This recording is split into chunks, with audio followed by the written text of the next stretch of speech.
As far as infrastructure, this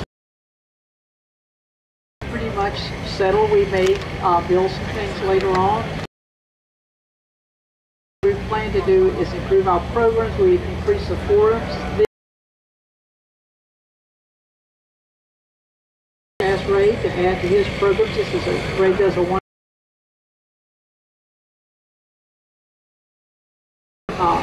bookstore, and we just received a collection of 1,135 rare collector's books for the bookstore, and we keep getting donations for the bookstore. It's just a great place. We plan to make this into just not a place to walk through and see airplanes, but a destination for the day, and make it as comfortable as we can for our visitors. So I'm looking for comfort items next year behind our hangar and around the area, places to sit, some shade, and things to do. We're talking to Susan Dusenberry, the new president of the Vintage Aircraft Association, which is also a division of EAA. Just remind our listeners how that structured. How it's structured? Okay. Let's go back to the beginning. There was an EAA, of course, its own separate corporation, and Jack Cox, we all know who Jack was. He was the editor of all of EAA's publications. Recommended to Paul Pogoresny that we start a division, anti-classic division for older airplanes at the EAA. And Paul agreed if the new organization would have its own incorporation paper. So actually, there are two corporations with a very close working relationship. We have two boards of directors, a vintage board. We, of course, operate everything vintage. And we do a lot of things in conjunction with EAA. So we work very closely with them, but we are two separate corporations. Okay, so membership under EAA umbrella, everyone is an EAA member, and then separately, as you can with IAC, Warbirds, you can apply membership for this annually as well, or for life. That is correct. Both, they're all membership organizations. To be a member of Vintage, it's required that you be a member of EAA, but there are two different avenues for that. There's the full EAA membership and then the full Vintage membership, and then you have an option if you're really just interested in vintage airplanes of getting a voting membership but a non-magazine membership to EAA, and then a full membership to Vintage, which is about $35 cheaper. That's great. And you know, Jeff, we have a bi-monthly magazine that I think is second to none. I agree. It's incredible. And Susan? It is, and we're very fortunate to have Jim Busha on board with us as our editor-in-chief. Of course, that's all at EAA publications. He loves vintage airplanes. And I would like to say that the one thing that we have done is keep the quality of the magazine first rate with pictures, photographs, and for our membership. There's just many reasons to join. We're always looking for brand new members. That's correct. I break them down into the tangible and intangible reasons to join Vintage. Of course, the tangible things are things like you see, which is the magazine. But we have a mission that's much more important than the magazine. Of course, that's our advocacy, which is a big word, but we have your back. We protect your right to own these airplanes, own, fly, and maintain them. For owner-manufactured parts, we protect you on that. There was a time when the the FAA wanted to pull all the type certificates for the non-supported aircraft, which would have been, in my case, I had an inland sport at that time, would have been my inland sport, and make them all experimental airplanes, and of course decrease at that time the value of the airplane. And that would have been a shame. That would have been a shame. So now we have owner-manufactured parts, and we still hold our type certificate, and we can manufacture parts for the airplanes. And that we protect that right. Well, it's such a pleasure to have you, Susan, and stepping up into the president role. It's a big one, and it's a great organization, and I'm sure you're going to do great. Let's hope so. Thanks. It sounds like you're very, very enamored with vintage. So. I have a few vintage airplanes. That's what it takes. That's what it takes. Let's just real quick, before the break, talk about what is happening special down here in Vintage this year. Well, I was going to ask Susan. Susan, I don't know if you've got the numbers, but we're enjoying a picture-perfect first day at the Vintage Aircraft Association. Susan, have they reported, do we have any idea how many airplanes have arrived at here? I did not receive them last night. Night before last, it was nearly 500, which is it was higher than the year before, and that's the last one I got. Well, I noticed we were full almost to the south end on early Sunday morning. Like Saturday night, it was pretty much full. And we have an expanded parking lot back to the west, and then it was full also, I saw from the highway. So we'll get those numbers, but we are enjoying incredible weather today, and we would just urge people to come visit us here at the Vintage Aircraft Association, see the new renovated red barn, and see what we're all about, and think about joining us. All right. Thank you very much, Susan, for joining us on the first segment. Thank you, Jeff. And yes, and we would love to have all of you guys out there who are not members come and join our family. Absolutely. Ray, tell us a little bit about what we've got coming up on the show. Well, next we have Kayla McLeod. Kayla flew a 7AC Aranca Champ all the way from Griffin, Georgia. And she's a young lady that represents a whole group of young people. And you know, Jeff, we need to get young people flying these old airplanes. Yeah, someone's got to take care of these when we move on. So, you know, we like I like to say, we don't really own these airplanes. We just caretake them, and then we have to pass them on. So that's right. We need someone to pass them on too. And then what else have you got planned? We have Mike Maurer joining us. Mike Maurer from the organization JARS. JARS is a Christian organization, and they interpret the Bible in many different languages, and they use airplanes like this beautiful Helio Courier back here in the mission field, and Mike's going to be here to tell what their mission is. And then we got another gal, Al Pellegrino, and we'll talk about her when we come back. J-Machi, we're on the fly. We are at the Vintage area. We're actually in the review area. There's bleachers. If you're around, come on down. We're just south of the Red Barn. We're on the fly, and you're listening to EAA Radio. This is Mike Melville. When I'm not on the edge of space, I'm on the edge of my seat listening to EAA Radio 1210. EAA Radio is supported in part by Discovery World, located in Milwaukee, Wisconsin. Discovery World connects innovation, science, technology, and the environment with exploration and learning. Discovery World has interactive exhibits, entertainment, and experimental learning programs for all ages. Find out more at discoveryworld.org. Thank you to Discovery World for their continued support of EAA Radio. Take flight with the Chief Instructor Pilot Paul Prydecker and radio host Stuck Mike at noon on Squawk 1200. The hosts have gathered a crew together to have in-depth conversations with government officials, vendors, and special guests from AirVenture. Squawk 1200 noon on EAA Radio. Start your day with the morning pre-flight live at 6 a.m. with Tommy and Jim. You'll get the local news and the weather updates you need to plan your day at AirVenture. Whether you're getting ready for your fly-in or on the road to Oshkosh, catch fun conversation with the morning pre-flight. Good afternoon, AirVenture. I'm Spencer Schatz, bringing you this EAA Radio News Update. As a run-up to AirVenture Oshkosh, the Comparative Aircraft Flight Efficiency, or CAFE Foundation, held its annual symposium last weekend. It's the first time they've done it in conjunction with AirVenture. Executive Director of the CAFE Foundation, Yolanda Wolf, says the topic this year was urban air mobility.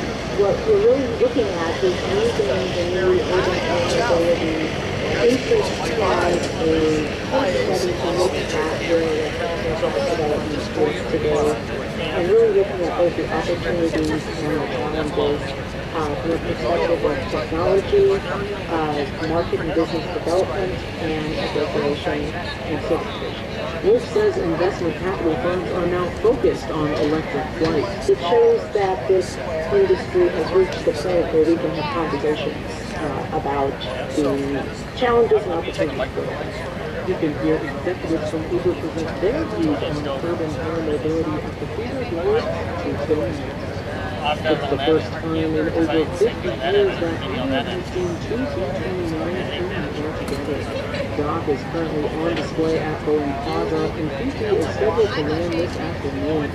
Josh Wells is the spokesperson for Doc's friends, and he talks about the differences between Doc and Fifi.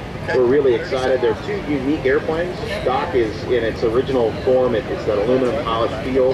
Fifi is gray and painted, and it has turrets. But there's two beautiful, unique birds, and we're so excited to be here, not only at Oshkosh, but at Oshkosh with Fifi. Not only are they flying together, but so there's a first. Reporting for AirVenture Radio News.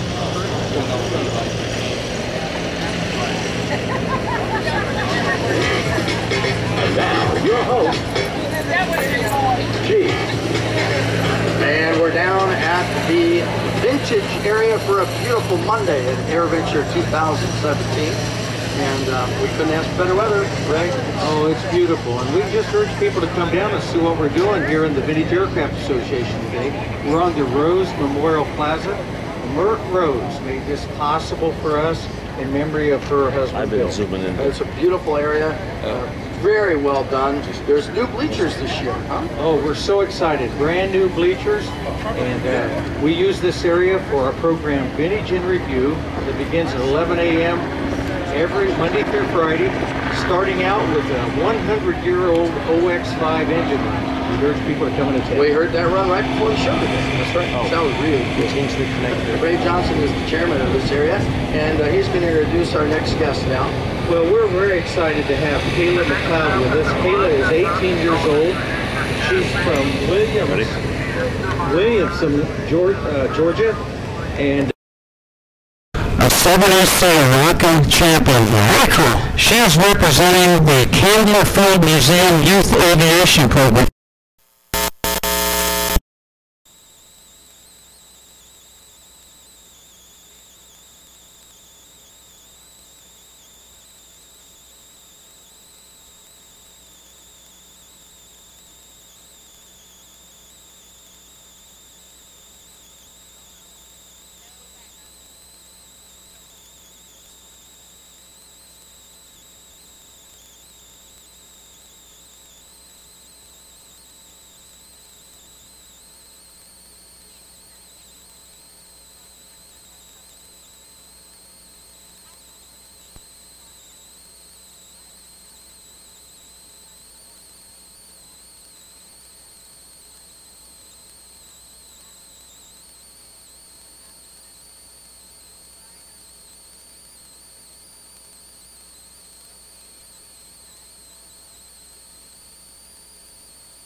It sounds like. Absolutely. I mean, for every 10 hours that a student works restoring the aircraft in our shop, they get an hour of free flight time. So I learned how to fly for free. I just have to pay gas, and that's it. And you learned how to rib stitch, too. I have, yes. Which is tedious. It's very tedious. So, in the shop do you like the most? I enjoy fabric. A lot of the guys prefer to, work on the engines or that kind of thing. Welding, all that good stuff. I like welding too, but we just don't do a lot of it. And I'm not that advanced, so so I really enjoy the fabric. Did you recover the Champ that you flew up here? We did cover it. So was it a Champ or a Chief? It's a Champ. Oh, yeah. Yes. So I did not have. That was before I got in the program. I did a lot of the interior panel and a lot of the panels, and then some interior work. But they already had it covered by the time I got in the program. I've only been in the program for 2 years, and the program's been around for about 3.5, 4. Okay. Oh, it's not long. It's infancy, I would say. It really is, and since the passing of Ron, the program, Ron had everything set to continue. And we also have AC Hudson with us, and AC is one of the mentors. And AC, tell us a little bit. You know, Ron's dream was to help these youth. He loved taking a young person an airplane ride, and he knew that aviation needed young people to get in it. Well, Ron's dream was more to make aviators. These young people know nothing of AHRS and ADS and any of those right. things. They get in the champ, and there are no instruments, and we go out and we learn how to fly. And stick and rudder flying. It's all stick and rudder flying. That's correct. And we give them until they solo, and then about 5 hours of solo time after that, and then we send them on to get their license and finish up with their private license that way. But he really felt that it was important.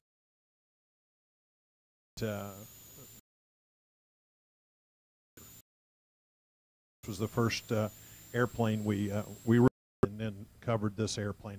You're talking about the. That's correct. As one of these trees around here, it survived. A hard time just on a Saturday or Sunday, and not many kids involved. It's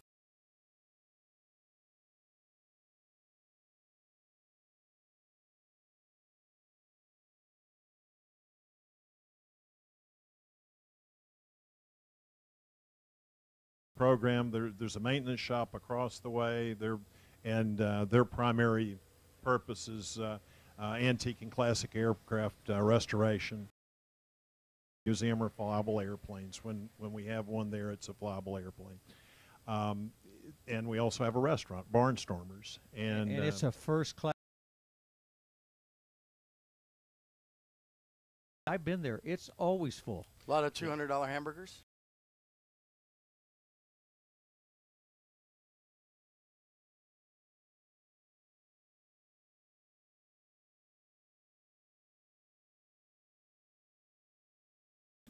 Where are they just local, or are they drawing them in from other places as well? We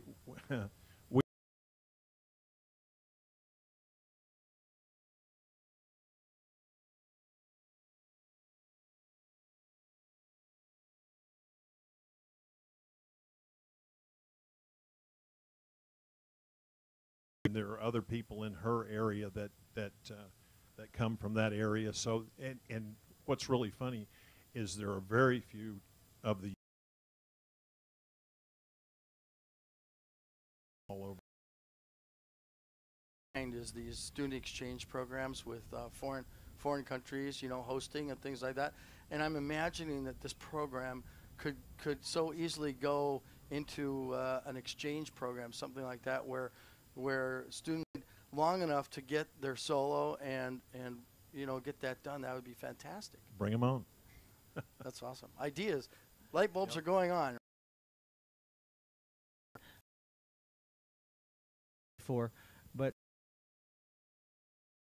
And I know you did the Fisk arrival, Yes. the wavered approach. What was it like? And tell us your feelings as you came down the chute. Well, it was pretty crazy.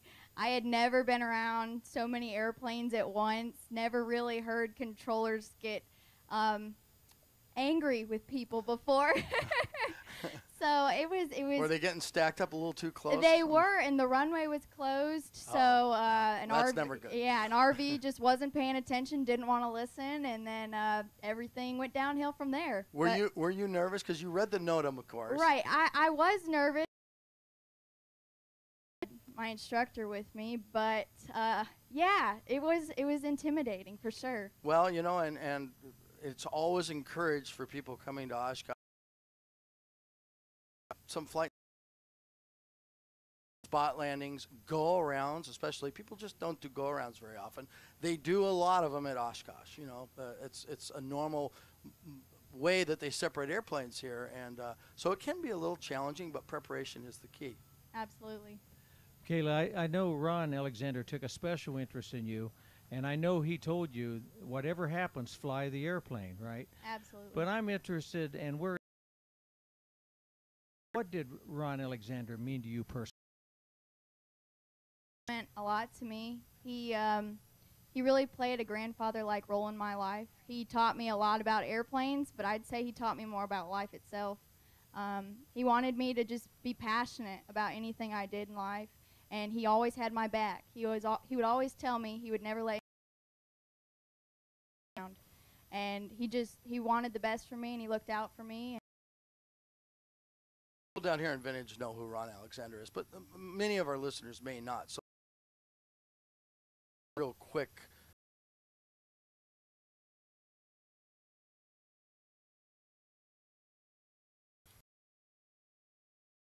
And also airline. About and let's go. He was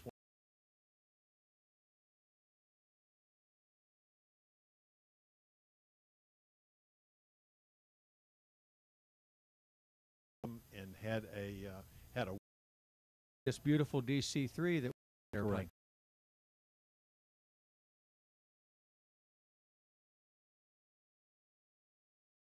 If you stand here with beautiful new bleachers, come on down and see us.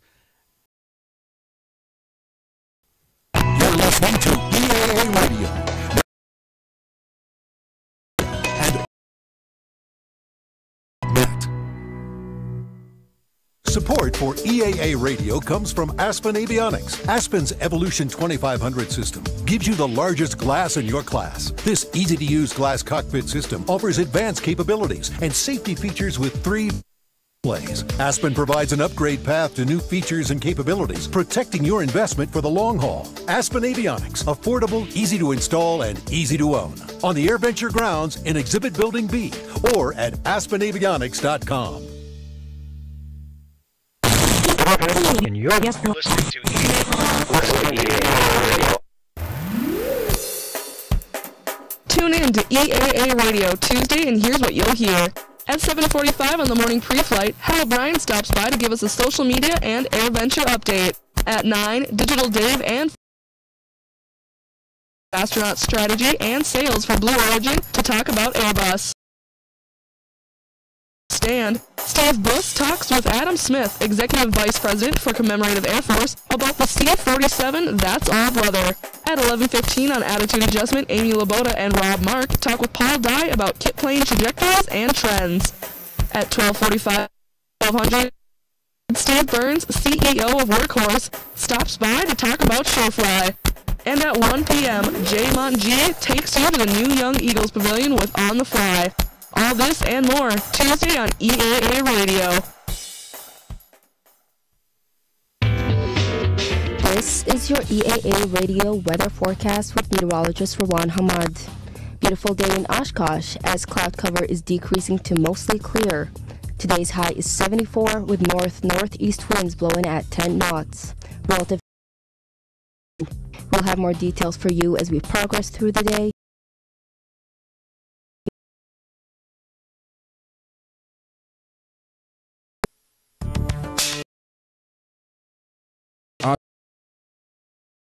Aviation topics and are a must-see for the aviation enthusiast. Proceed north past the control tower to the form tent area. The following forums begin today.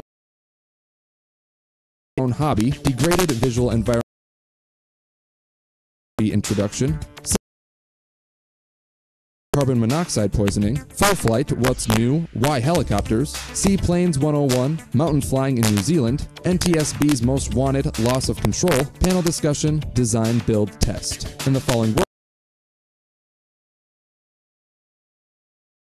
correctly, plans build your plane, scratch building with a CNC router, aluminum gas welding 101, and Bing CV carbs for Rotax 912. AirVenture is the place to increase your aviation IQ, learn a new skill, or hear the best flying story ever told. For updated times and locations, go to airventure.org.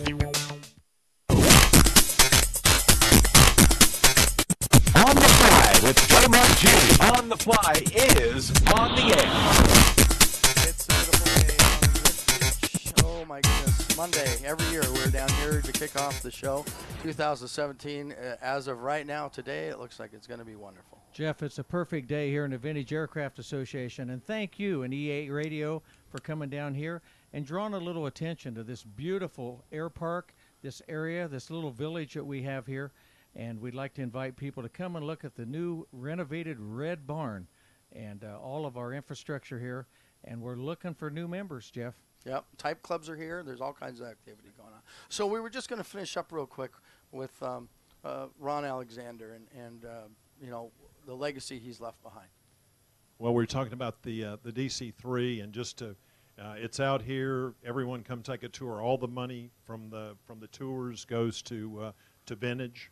So please come and drop some donations in the box for the Vintage. Perhaps the oldest DC-3 flying. Perhaps the only DC-3 flying. Yeah. Only actual DC-3 flying. Oh, it you is mean a straight versus C-47s yeah. versus it is a true DC-3. Started its life with Braniff Airlines.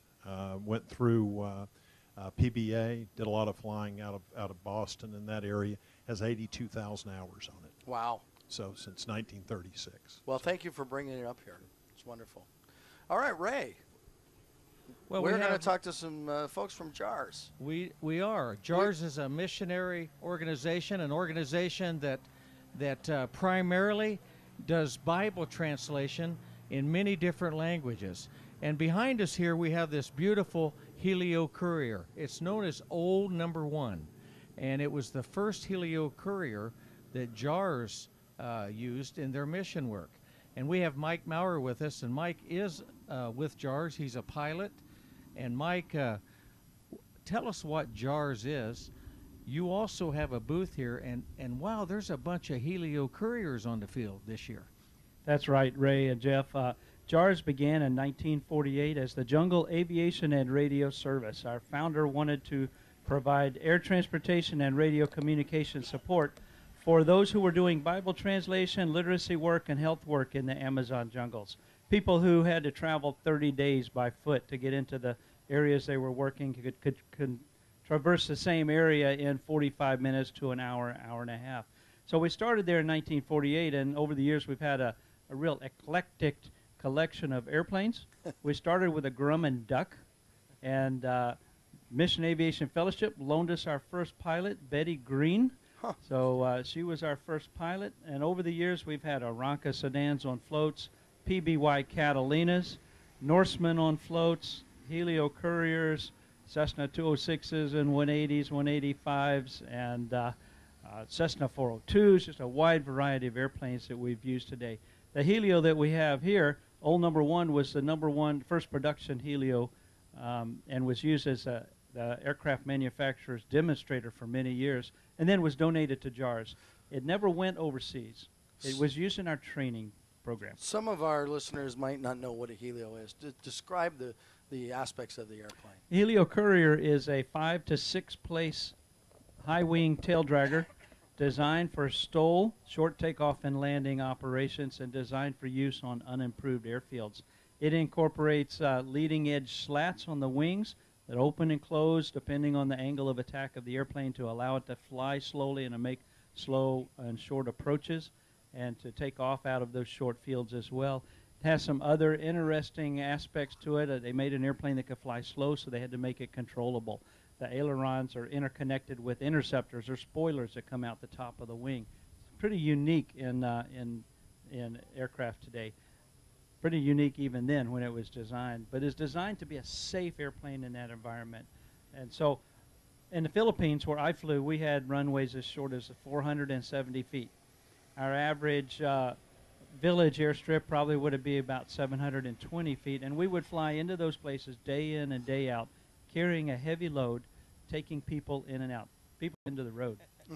Or we're the FedEx guys, or we're the 911 call to help people out when they need help. All of the above. That's right, and we exist to help make Bible translation possible. We're not the Bible translators. We're the support workers that help that, so that people around the world can have the opportunity to read the Bible in their own language, to get that message in their own language and respond how they choose to respond. but we believe it's important that they have that. So we've used airplanes as a tool, and helicopters. We also fly helicopters in the world of JARS too. And Mike, you have a booth. JARS has a booth right here at Oshkosh where you have on display some of your current airplanes. That's correct. In the main aircraft display just west of Hangar C, lot number 21, if you come in the main gate, go up the left up the diagonal road, and you'll see us. We have a Helio Courier and a Robinson helicopter there. We also have our maritime display because we do boats as well as airplanes. And, and land transportation and technology, anything that we can use to help people in remote areas using technology as well. We can talk about all of those areas. We like people to come by and see us, learn a little bit about us, and about how the Lord's blessed us with the equipment we have and the training and the expertise to do what we do. Well, we want to thank Simon. And, you know, Simon, all the way from Quebec, Canada, flew old number 1 here, and he's kept it in the original configuration, just like JARS has it, and lets you use it to promote what you do. Well, that's correct. We really appreciate Simon. This is my first time to meet him here at EAA. He flew in last year. I saw the airplane, but I never connected with him. And as we talked about having a JARS airplane or a Helio Courier on Vintage in Review, I said, well, I think Simon's coming. Let's see if he can bring old number 1. And we really do appreciate him. This airplane is in better shape than when we had it, and we do appreciate Simon. Simon, would you like to say something about the Helio? What do you think about that? What's it like flying cross country in this airplane? They are easy plane to fly, hard to land. Okay, alors my main concern coming here was to land that plane without crosswind. Okay, but we had good weather and we came here. My passenger was sick for the last 7-hour flight. I think that was the main concern in the plane. But we had a good flight, no mechanical problem. Why did you choose this type of airplane? Because I knew Helio since I'm very young. When I was young in my place, I was maybe 8 years old. There was a guy who was painting church. He was painting all the church in the province of Quebec. He was the only one to do that. He was the only one enough crazy to climb on those old church and paint them. And every Sunday night or Monday morning, he was taking off, packing his Helio, and was going to everywhere he had to work. And he never looked at the chart or call if there was an airport. He was hanging over the church, finding a field, and landing there. And I knew that plane like that, and he was making some small show on the weekend where I could see the plane almost going backward in the air. And when I was young, I said, one day I will have a plane like this. And you have this plane. This is the one, right? It was by luck, okay? Because Giles sold it to a guy who is a friend now who knew a lot about Helio. He bring the plane in Canada, remove all the avionic, and put a new registration. It's Golf Oscar India. That's for 001. And after that, he sold it to me. At one condition. It has to never be a bush plane, only a show plane. Oh, but flying, not in a museum. Yeah. Which is great. Mike, currently, tell us a typical mission that you would use one of your airplanes for in relationship to the Bible translators. Okay, well, let's just talk about maybe in Papua New Guinea where we use Quest Kodiaks. We retired the Cessna 206s in that country, and we use Quest Kodiaks. So the pilot would get up before dawn, would come out to get the airplane ready and the load for his first load, and he would depart, flying out maybe to a remote airstrip, landing that Kodiak where he would meet one of our helicopters, because the village is over the next ridge, and there's not enough room to put an airstrip. So the helicopter would meet, and they would shuttle people and supplies over to that village. And then he may return to the home base and take someone else out. He could be in between those villages and get a radio call that, hey, we have a medical patient. Can you fly to this other village? And rearranging plans. As a missionary pilot, you have to be flexible. So rearranging plans to go pick up a patient and bring them to the hospital. It could be delivering supplies. He could be picking up patients. Could be taking medical teams in. He could be called upon if there's a natural disaster to provide response for that. In the Philippines, I responded to earthquakes and typhoons and volcanic eruptions, just to meet the physical needs of the people at those times. So those types of flights and into some of the most remote, challenging parts of the world. Correct me if I'm wrong, but the Kodiak was designed specifically for this mission, right? It was. When they were designing the Kodiak, they came to JARS and other mission organizations and said, what aircraft do you need for the future? And that was, we gave them all of our wish list. We got a lot of our wish list, maybe not everything, but we got a lot of what we wanted. A rugged airplane, good for short takeoff and landings, carrying a good load, uses Jet A, being a turboprop. That's a major issue in our world, in our environment. Many of the countries where we operate, it's hard to get avgas. Yeah. Well, great. Well, Mike, thanks so much, both of you, for joining us today here in Vintage and talking about this beautiful airplane. We're going to take a break, and Ray, when we come back, we're going to talk to a really amazing gal named Ann Pellegrino. Ann Pellegrino and Judy Birchler. So very special guest coming up right next. Excellent. J-Mont G, we are down in Vintage. We're on the fly, and you're listening to EAA Radio. Hi, I'm Sean D. Tucker, chairman of EAA's Young Eagles program.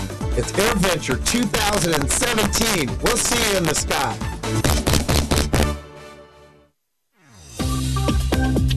EAA Radio is supported in part by Bergstrom Ford Lincoln of the Fox Valley. Bergstrom Ford Lincoln of the Fox Valley, located in Neenah, Wisconsin, sells new and certified used cars and includes service and parts departments, quick lube, and a body shop. More information is available by visiting BergstromFordofNeenah.com. Thank you to Bergstrom Ford Lincoln of the Fox Valley for their continued support of EAA Radio. Here is a special observation. Just before the Daily Air Show, find that break in the overcast with Tea and Turbulence each afternoon at 2:15 on EAA Radio. We'll visit with National Weather Service professionals across a large convergence zone of topics like making a better pilot report, how the National Weather Service supports aviation, and how the Aviation Weather Center is shaping the future of weather forecasting. That's Tea and Turbulence, 2:15 each day, just before the Daily Air Show.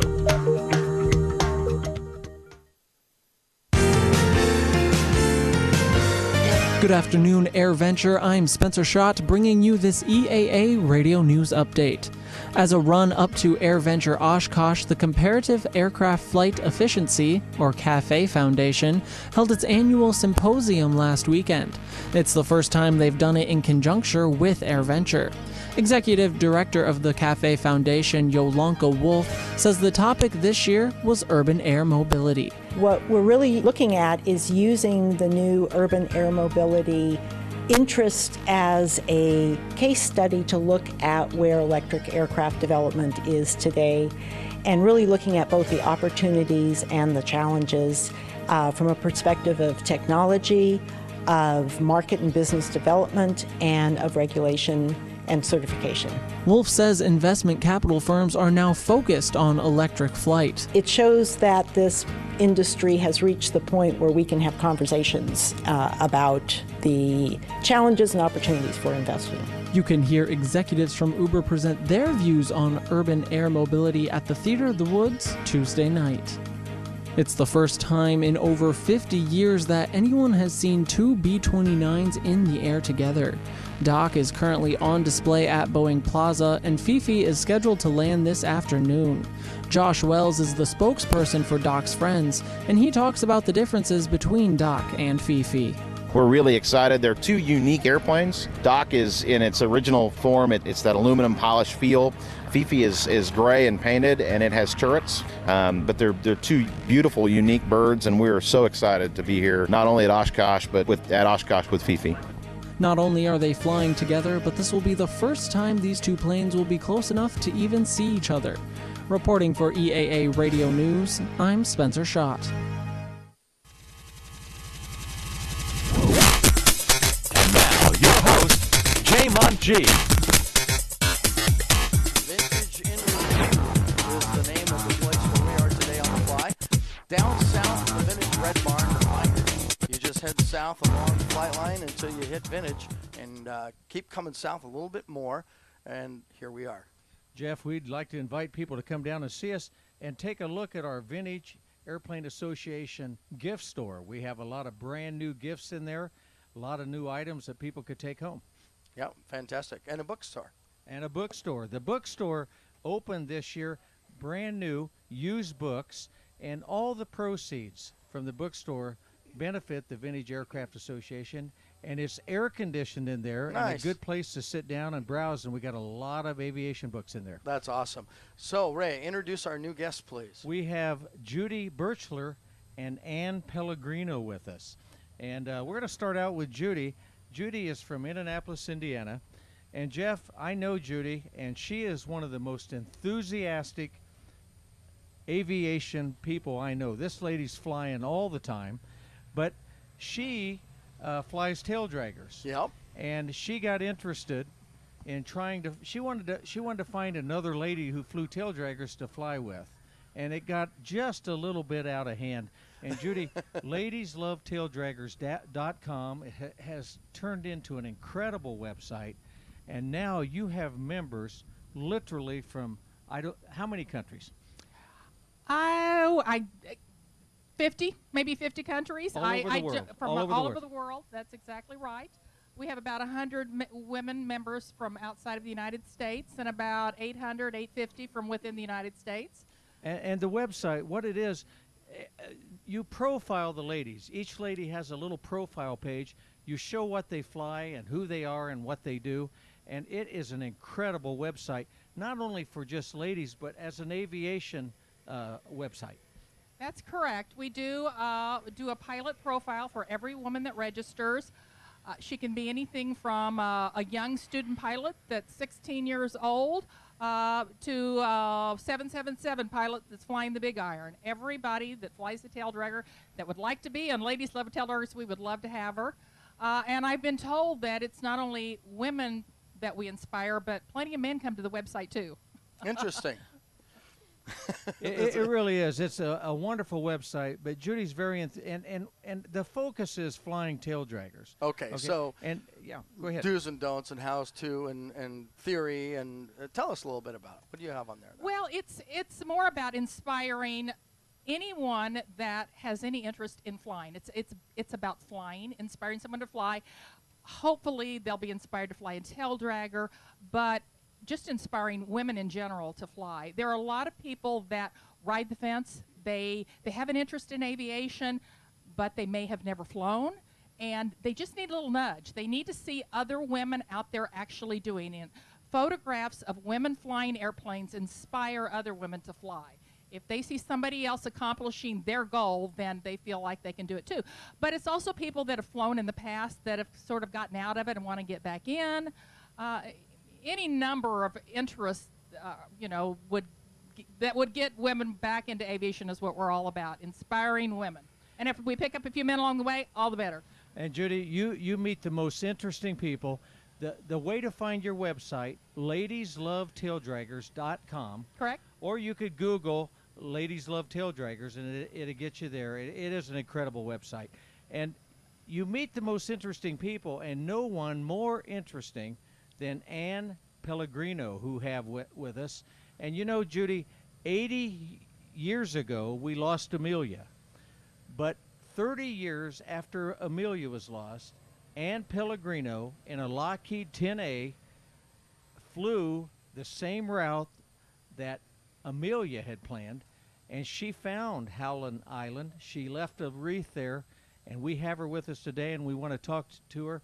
Ann, thank you for joining us here. It's great to have you on the fly here with us. Well, I wouldn't miss an invitation from Ray or Jeff, or to be with Judy. She and I we just keep going and everything. And Ladies Love Taildraggers is a wonderful group. And Kayla is a member. And Kayla, I soloed in a champ, so my heart is with you in your champ.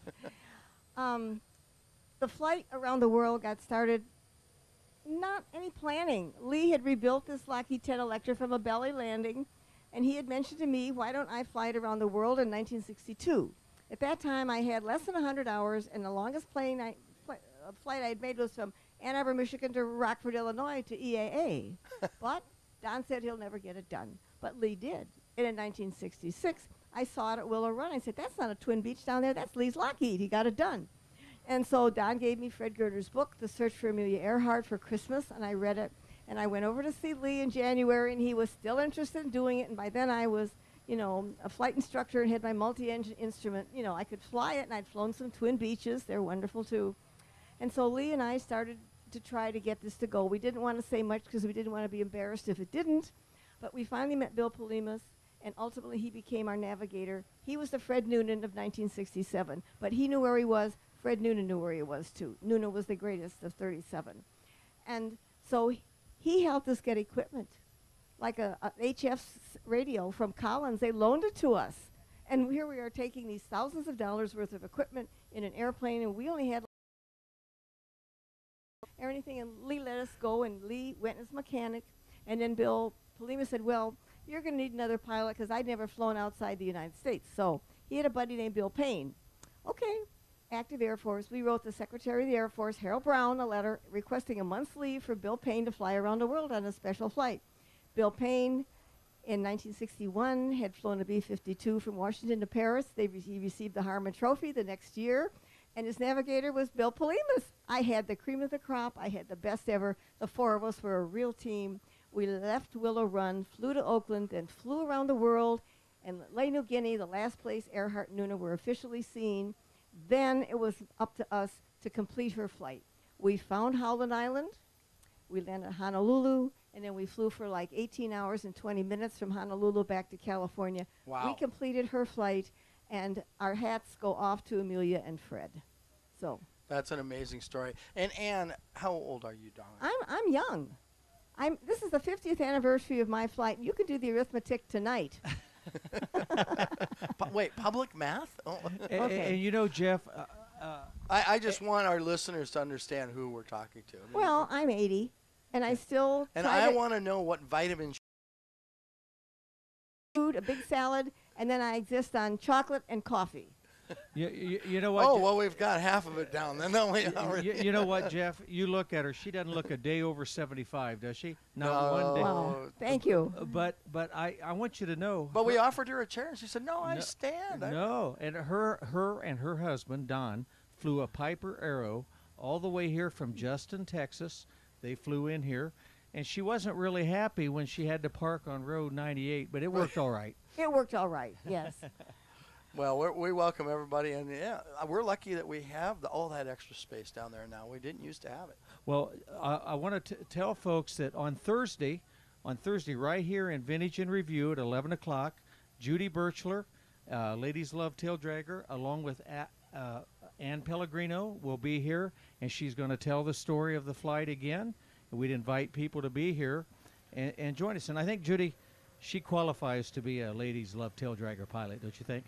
Oh, absolutely. She's my favorite Ladies Love Taildragger pilot.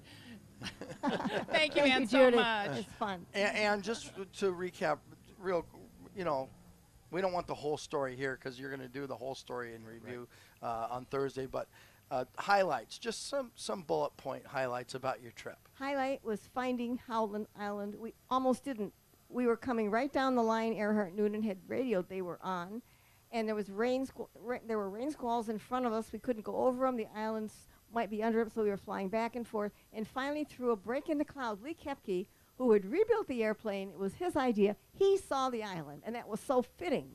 And so we circled Howland, and we dropped a wreath.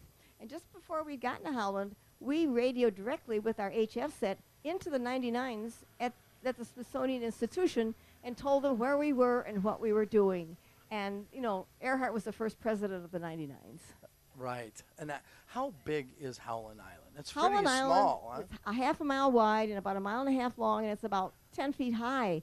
It's just a little sawed-off mountaintop. Yeah, it's not surprising that Amelia couldn't find it in that weather that she had encountered there. Yeah, amazing. And your heart must have just lit up when you saw that island. It lit up, and I was never afraid once on that flight, ever, ever, ever. The airplane was perfect. It never had one malfunction on that whole flight. And the engines ran better over water. Lee had done a wonderful job restoring that airplane, or we never would have made the flight. Oh, that's wonderful. And what a cool airplane to do. You know, Ann, we got a couple Lockheeds out here. When you see a Lockheed today, how does it make you feel? nostalgic. I always try and talk to the owners of them and just to, what a great airplane it is to fly. 2 big round engines, a twin tail, and as long as you keep her on the center line, she's a lady. That's very fitting. That's very fitting. Well, thank you so much, Ann, for joining us here. I know it's warm out, and it's really nice of you to come out and join us on the radio. You had a perfect day and some perfect people to interview. That's from right. Starting with Kayla. Kayla, yes.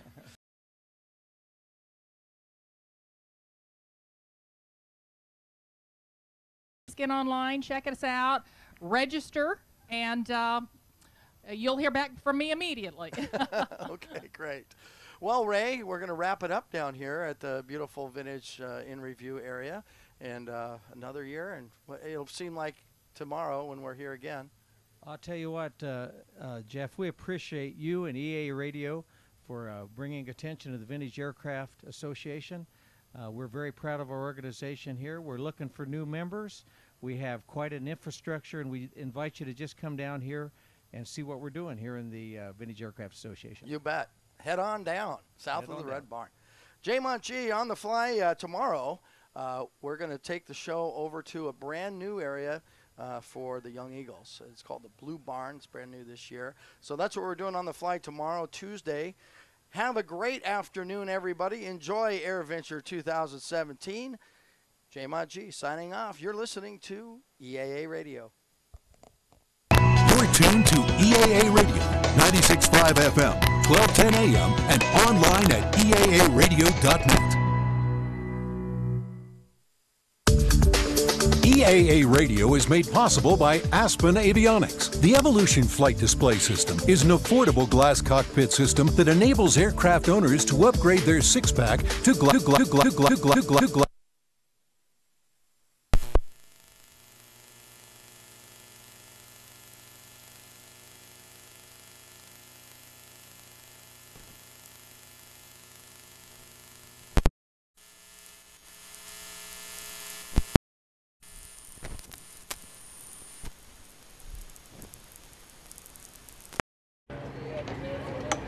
Do the little adapter there. Is this your? Yeah. Let's just. Oh wait, hold on. This whole. Yeah, if you just want to. Wait, is that the? Yep. What is this one? I'm not sure what it's on. There's 2 cables. Unless. This was our. Oh, this was our cable. I was gonna say I can go ask him. Because this was our ex. Yeah. Never mind. Backboard. Hey, do you guys just want to keep that for the week, and I'll get it back from you? You want to leave it?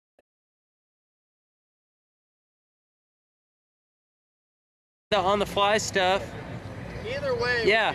Yeah, just leave it hooked up and then. Is an affordable glass cockpit system that enables aircraft owners to upgrade their six-pack to glass.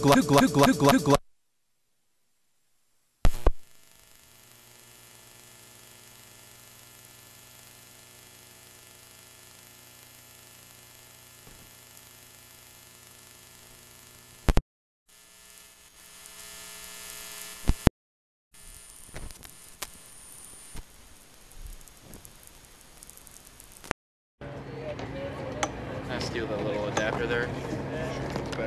Is this your? Yeah. Let's just. Oh wait, hold on. This whole.